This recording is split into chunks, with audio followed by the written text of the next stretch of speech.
I certainly hope you caught last week's episode. If not, go back in our podcast and you can check it out. It's the beginning of a series that we're doing, and we're continuing it today. This is a second installment addressing the idea of the lipid hypothesis, food guide pyramid, and their effect on heart disease and obesity. Today we're going to get into the food guide pyramid, its history, its effect, and what it has done to affect those two principles, heart disease and obesity. Again, joining me today will be Dr.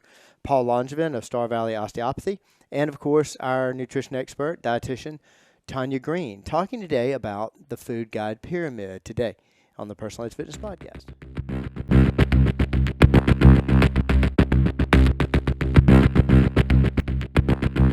Good day and welcome to the Personalized Fitness Podcast. I'm your host, Garrett Williamson, president of Personalized Fitness. Thank you so much for joining us today on this continuation of a series of the lipid hypothesis, the food guide pyramid, and its effect or their effects on coronary heart disease and obesity. Thankful to have again today as my guest, Dr. Paul Langevin of Star Valley Osteopathy out in Star Valley, Wyoming. Paul, thank you so much for joining us today. And thank you. Also, I call him our resident dietitian. I'm not sure if that's what you want me to call you or not. So, or at least our very good friend, Tonja Greene here, joining us for the dietary side of it. Tonja, thank you so much for joining us today. Absolutely. And let you know how to get in touch with us if you have any questions about this podcast or any others, or any questions dealing with the myths of health, fitness, and wellness. And I think we're attacking a big one today. Please contact me at area code 251-278-3343. That's 251-278-EDGE. You can also reach me at Garrett, Garrett, at personalizedfitness.com. That's also our website, personalizedfitness.com. Personalized Fitness is our Facebook page. Hit me up on X at Team PE if you are so inclined. Kind of continuing the thought process from what we started in last week's episode. And we dealt with the beginning of all this, which was the lipid hypothesis.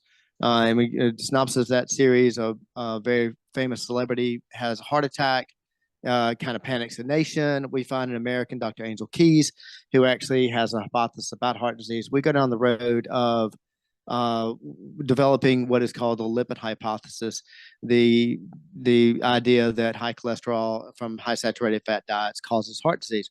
And we closed out with the effects of the lipid hypothesis on heart disease and on obesity, going from having obesity jumping from 13 to 15% of the population to 42% of the population. But it wasn't just the hypothesis that did it.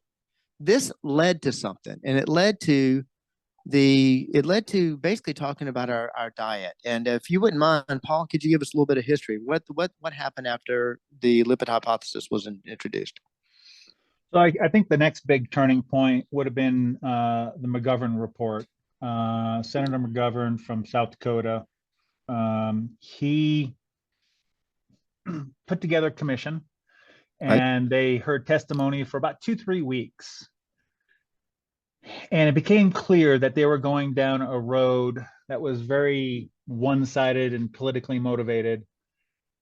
For what it's hard to tell why they kind of started going down this road, but they got a lot of people in there that were saying this is wrong. Just pause. You're gonna make recommendations that's gonna have third, fourth, fifth order effects, and we don't really know this. Well, you had Angel Keys, you have Harvard, these big guys, you have Yale, and you have all these studies coming out, and like, no, we're gonna go down this road. And so he had this guy, Nick Modern. Nick Modern. So a highly esteemed, not scientist. He was actually a journalist. Yeah. And vegetarian so, journalist. Yeah, exactly. So you have a lot of biases coming into this. And he wrote up the report, McGovern and the committee signed it, and there you go. And you're thinking, okay, well, that's a report. Who cares? You see Congress sit around doing these reports and nobody takes it for action, but that didn't happen. Right. That turned into the first, what I claim is the first time we were told, eat this, not that. Yes. What is bad food, this kind of thing. And it came out with the food guide pyramid. Tonja, taking it from there, talking about, I'm going to get to the pyramid and then your recommendations on that and kind of what it's led to today. But what were the different things that we were supposed to, all of a sudden, because of the lipid hypothesis, we were not supposed to eat these things, or at least not very much of them? What were the bad foods? First bad foods. Well, let's talk about the shape of the pyramid. Yeah, go for it, please. Yeah. Okay, so we have the shape of the pyramid. So, and of course, a picture was brilliant because a picture is worth a 1,000 words. Right. And it's an easy picture. Right. So, I mean, when you look at it, I mean, it was a brilliant thing to put out there, and people got the message. Yeah. As far as a marketing standpoint, yeah. Right. That's what I'm saying. Yeah. It's great. So your grains are at the bottom, so it's the widest. Right. So again, in your mind, that's this big, long, giant I can eat. Right. And 6 to 11 servings. 11. Yeah. That's a lot. Yeah, exactly. Anyway, I can pack all 11 with one piece of carrot cake. So well, yes, you can. Yes, you can. Yes, you can. You win. That's right.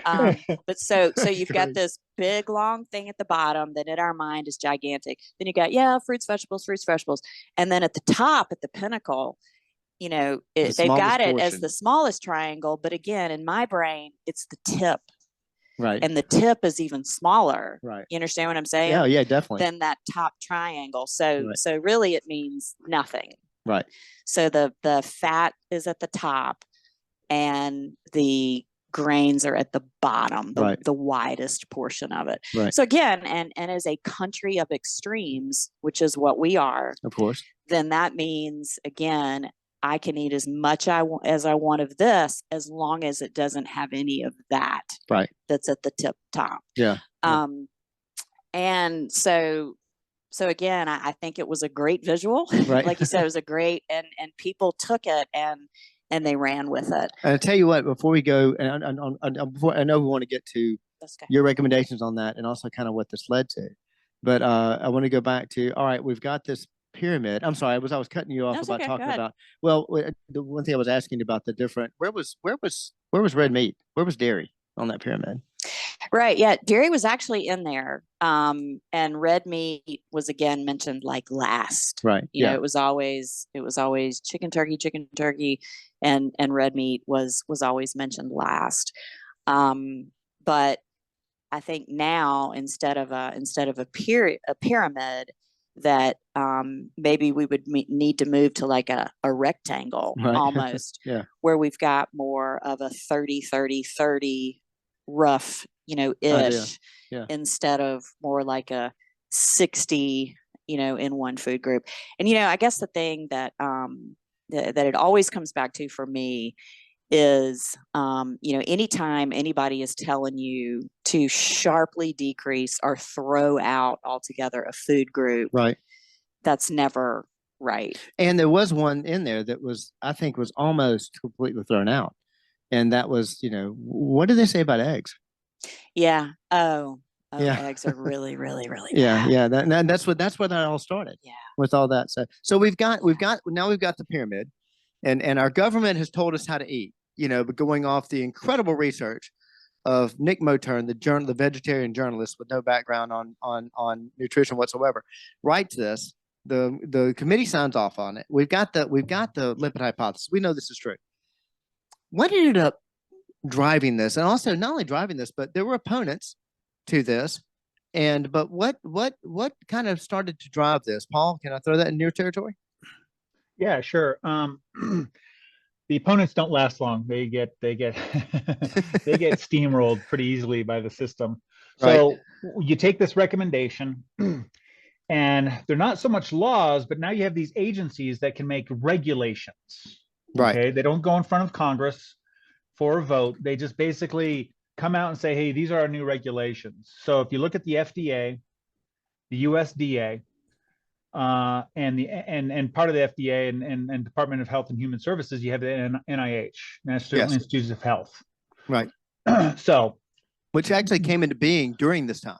It wasn't when go ahead. I'm sorry. Exactly. And so they control the purse strings, and so they have a regulatory system where they can make their own rules and kind of guide what they're going to do from there. So they take this recommendation, and then they start handing out money. The USDA Right. starts subsidizing. Well, they've always subsidized farms for a very long time, but Right. now they're focusing their subsidies. Right. So just last year, you know, and this has been year after year after year after year, the single crop that gets the most subsidies is corn.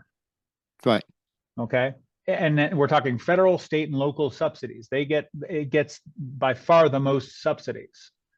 We don't eat that much corn on the cob. Okay. Yeah. So, and there's not enough to produce enough ethanol. I mean, you know, to take over oil, you know, production or whatever. Yeah. So something's going on.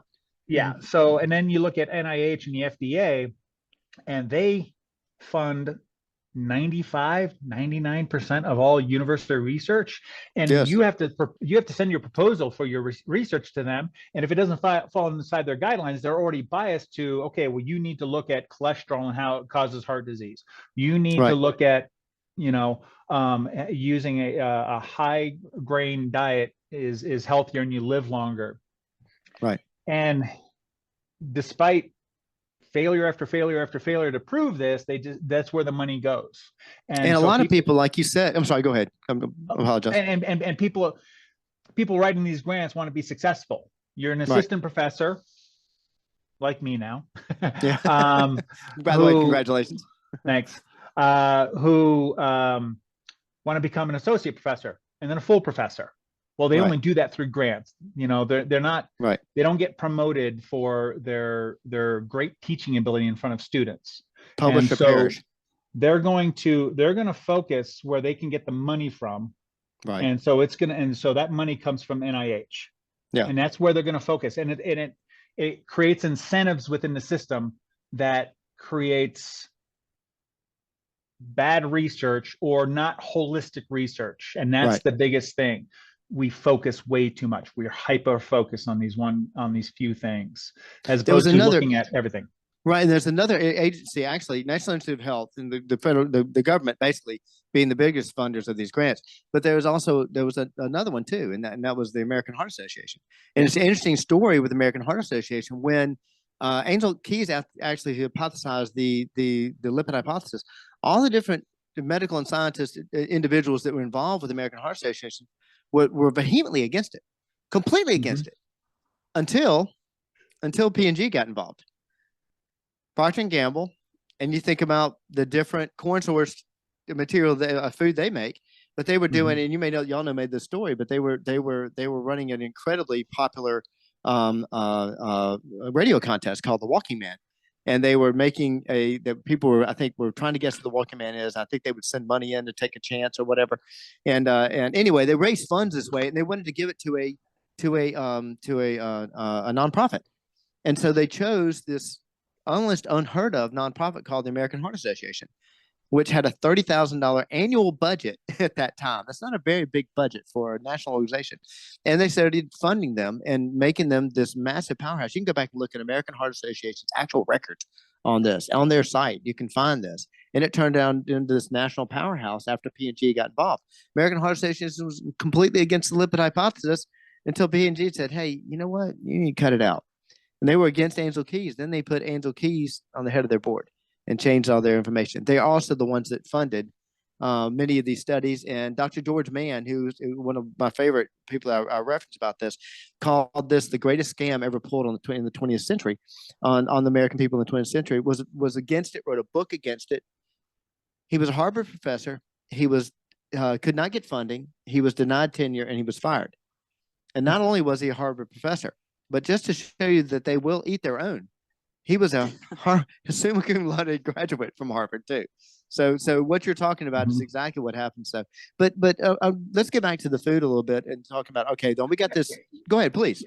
So I really like the rectangle, that 30%. Yeah. With the caveat that it's not processed food.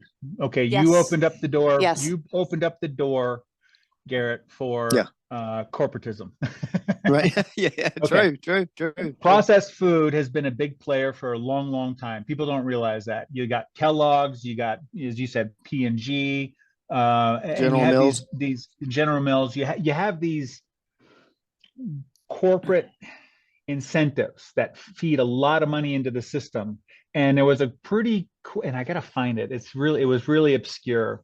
Um, that's my specialty, is obscure thought. So it was an economic analysis of processed food, and it was really ramping up in the 20s, the teens and 20s of the 20th Right. century, and it was ready to take off. And then the market crashed. Yeah. And then it kind of faltered for a long time. And the only thing that really saved them was World War II and Angel Keys and all the K rations and processed foods that went with that to feed the soldiers. Yeah. Yeah. So we got into this where the processed foods is just bad, a bad source of the carbohydrates on that rectangle or that square we need.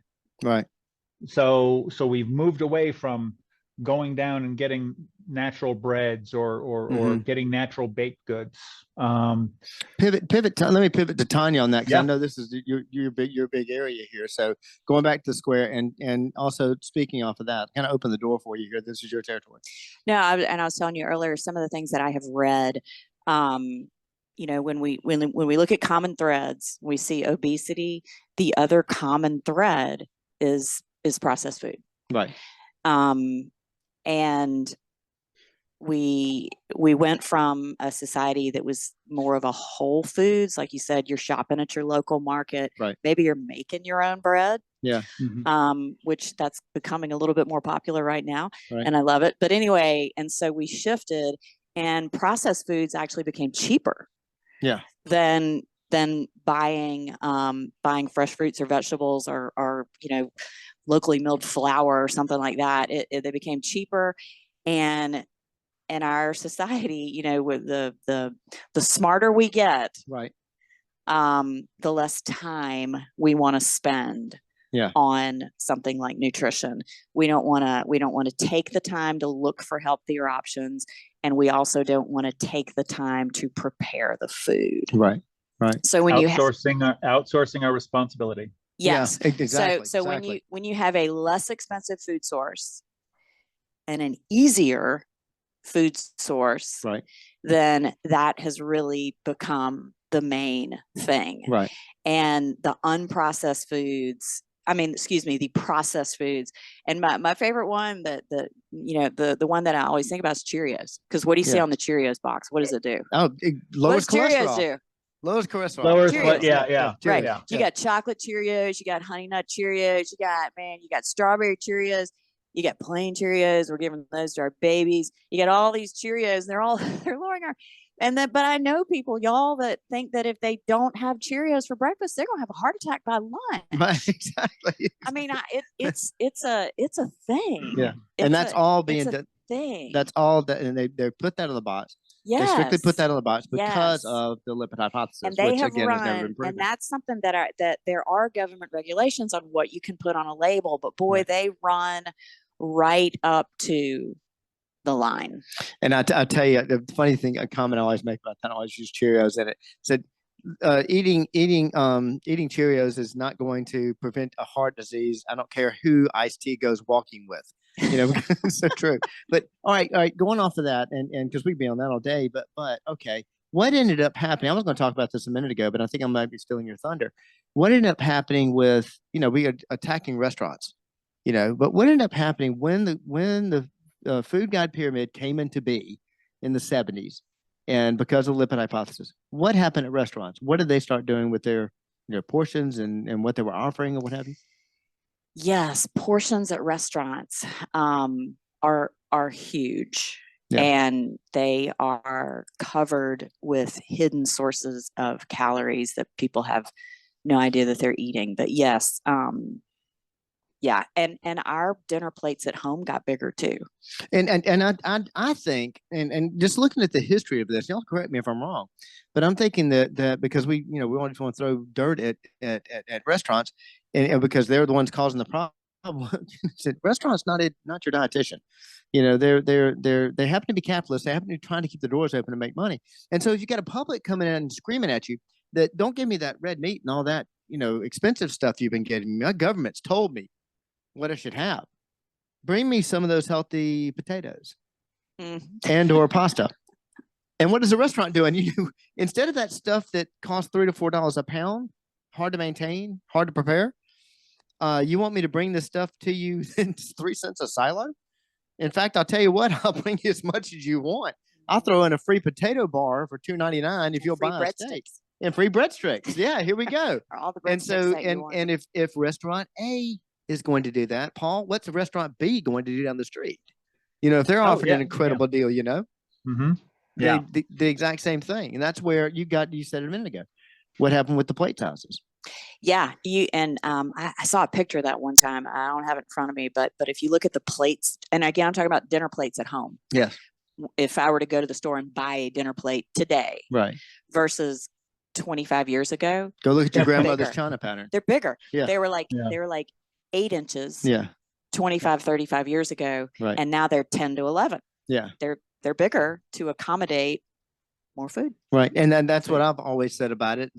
First, if nothing else, let's attack portions. Let's attack amounts. I hate to say portions because you can have 42 portions and your amounts are way out of whack. But let's look at it and attack amounts. But that goes back to what you were saying, Paul, about being corporate driven too. So, and yeah, let's go back. I'm sorry, I appreciate you saying that. So go ahead. I didn't mean to steal your thunder on that, but what we're talking about, because it's not a black helicopter conspiracy theory. The funding was being paid for by these agencies that were ate up with that, and now you've got the corporate side of it, P&G, General Mills, all these different processed food. I did not know the history of what you were talking about the fact that there was a study about the dive in the market, and what saved it was the K rations. Needing the processed food in that territory. So, but anyway, I'm sorry, I would go off on a tangent on that one for a long time, but that's what. Well, just think of the marketing of that.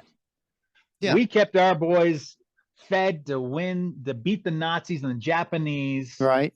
Now they're back home. Let's feed them this way because we won wars with this. Yeah. And that marketing is unreal. You can't buy that. No, that's true. It's true. And you're talking about, Tonja, is that right? You're talking about, so like when you had different people come to you for different reasons, but I'm sure you had athletes at some point in time talking to you about fueling for their game or gaining muscle and what have you, or what you're supposed to do in the event itself. Is that the same thing as they should be eating home every day, and everybody should be eating at home every day? I mean, well, yeah, because it's not what you do that one day that prepares you. Yeah. It's what you do every day. Right. That prepares you for that particular. Well, I think these processed foods during the war were being used for a specific purpose. Mm-hmm. And they were good for that. The fact that peanut butter will last a long time. Yes. Preservation. Exactly. Preservation and space. Right. And space. You need high caloric dense food. Yes. That's what you need. Yes, absolutely. In a small space. But to your point, Paul. So I don't know how many MREs I've eaten on all my deployments, but one MRE is about 3,000 calories. Woo. Wow. And you're expected to eat probably 3 of these, right, a day. Right. Well, that's what they're doing. Yeah. And to your point, though, I never thought about that. What you said a minute ago about the fact that, we won the war with this. Great marketing strategy, great advertisement. Yeah. So basically, that's why we were supposed to be eating at home. I mean, and that's when I was drawing the alliteration I was drawing with the athletes. You're going to tell an athlete, during your performance or a swimmer, trying to keep that many calories in, you need like that. Your mom doesn't need to be eating that way. Yes, we're eating for a specific very individual. Event, so exactly. Very individual. Let me pivot before we go too far on that, because I want you to, if you wouldn't mind, take us down the road. 70, we had the pyramid, but there has been some evolutions. Yes. So I think it's 2011 that this came out, but instead of the Food Guide pyramid, it's called My Plate. Right. And it's round. Different shape. Yeah. And so I'm looking at it right now, and it's got dairy is a little circle, like where you would put your glass maybe off to the side. Grains and vegetables almost look like they're the same size as each other. Right. And then fruits and proteins almost look like they're the same size as each other. So I don't know. To me, this is almost more confusing. Personally. But I mean, I guess the plus of it is they're saying you need to eat from all these different Sources, groups, right? You okay. need to have more of a variety. And again, the shape difference right. of a plate versus a pyramid. So, that, okay, yes. There are not specific portion sizes on it, but again, I think it was almost oh my gosh, we got to do something right, because yeah. that was not, the pyramid was not good. So now let's go to a round circle. Yeah. And the pyramid did have some servings listed on it, but just to me, similar to the obesity thing that nobody really wants to address or talk about. Right. Out of all these, eat this, not that, eat more of this, eat less of that, nobody wants to talk about what's enough. Yeah, exactly. What are the amounts? Right. What is the amount of food? Right. Because the bottom line is excess calories are stored as fat. Period. And I have people come up to me, well, but it's the type of calories. No, it's not. No. Because it can be the healthiest food. And this goes back to what people would say, I just want to know what I can eat all of. Right. Yeah. Okay, well, carrots. Well, if you eat 5,000 calories worth of carrots a day, which is going to be a really lot of carrots, but if you do that, you don't need, and you only need 2,000. Right. Then 3,000 calories worth of carrots. Yes. Are going to be stored in your adipose tissue. And then that's what I think is that is the amazing bottom for people. Yeah, exactly. line. Yeah, period. Bottom line. Do you see that in your practice? I mean, Paul, as far as people asking questions about nutrition, I'm sure they do. But do you see that at all in that same kind of thought process? Oh yeah. I ask about nutrition, what they're eating. I don't go too deep into it because that's not really my specialty. Right. I want to make sure that they're getting a good source of protein and fat, and cholesterol. Right. Mm-hmm. So that's kind of what I go into. Yeah. So I put my hands on people. I do a lot of manual manipulations. Yeah. And so you can just feel the ones that eat healthy, they enjoy a good steak. And then if I get hold of a vegan, it's like, there's nothing there. Okay. The fascial tissue, the cells, the skin, exactly. It just doesn't feel healthy to me at all. Every cell is defined as a cell because it's wrapped in this, what we call lipid bilayer. Okay. Right. That's fat. Right. The cell doesn't exist without fat. Exactly. To stabilize that cell, we have cholesterol. We're not plants. Plants have sterols, not cholesterol. Right. Right. So that cholesterol in that cell wall helps stabilize and to make that healthy. Sure.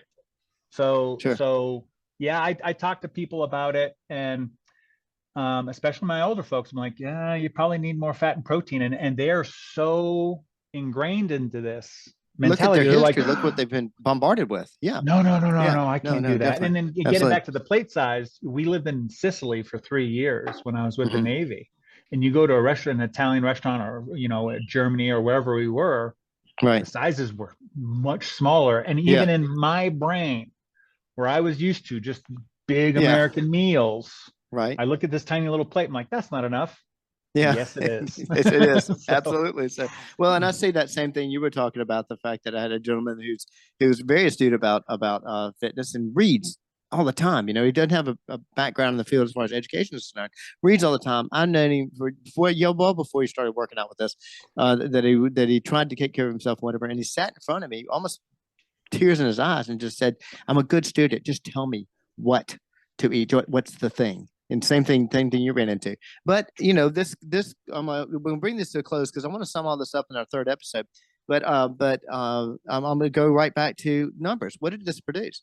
And this is the food guide pyramid, and it was part of the lipid hypothesis. So this episode is going to close out like the last one closed out. What did we end up with in the before 1990? The obesity rates around 15%. Past 2000, 2022, 42%. But let me ask y'all, just a yes or no on this, if you don't mind. 42% of adults, they say, are obese. With the technology they're using, is that number correct? No. Would you say so? No.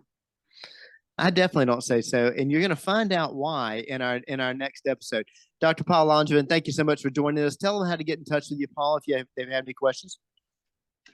Probably the best way is my website, starvalleyOMM.com. There's my phone number's there, email, all that stuff. So that's the best Great. way. And we have that also if you're watching this on YouTube or you're seeing it on social media. We got that link there. Tonja Greene, thank you so much for joining us today. And stay tuned. Always, at least once a month, Tonja and I are getting together and doing handling nutrition questions here and handling nutrition podcast. So thank you for joining us again today. So also, listen, if you're interested in getting in touch with us, give us a contact, area code 251-278-3343. You can also reach me at Garrett, Garrett, at personaledgefitness.com. That's our website, Personal Edge Fitness, our Facebook page. And of course, hit us up on X at TMP if you're so inclined. Lipid hypothesis leads to the food guide pyramid. Not really sure that the results led us where we wanted to go. If you really want to know where to go with your health, if you're really interested in making a change, hey, contact us here at Personal Edge Fitness, straightening out the facts, telling you the truth. It's just one more way we help you reach your level of wellness. Thank you so much for joining me today, and stay tuned for next time.